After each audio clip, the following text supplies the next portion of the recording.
আমরা বিদ্যুৎ উৎপাদন করেছি। প্রত্যেক ঘরে, ঘরে বিদ্যুৎ দিয়েছি।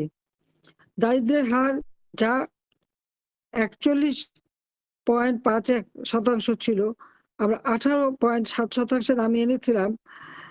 আমাদের লক্ষ্য ছিল যে আরো ২% কমাবো যাতে বাংলাদেশ দারিদ্র্যমুক্ত হয়।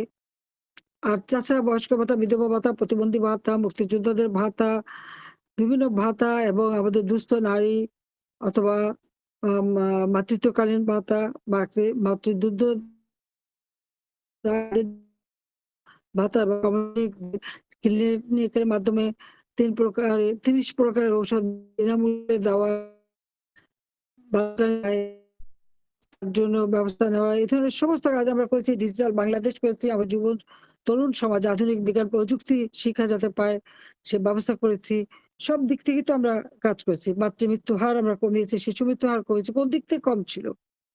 একটা রাষ্ট্র পরিচালনা করতে গেলে প্রত্যেকের জায়গায় নদীগুলি ড্রেজিং করে নাব্যতা বৃদ্ধি করা, পুরোনো খানগুলি খনন করে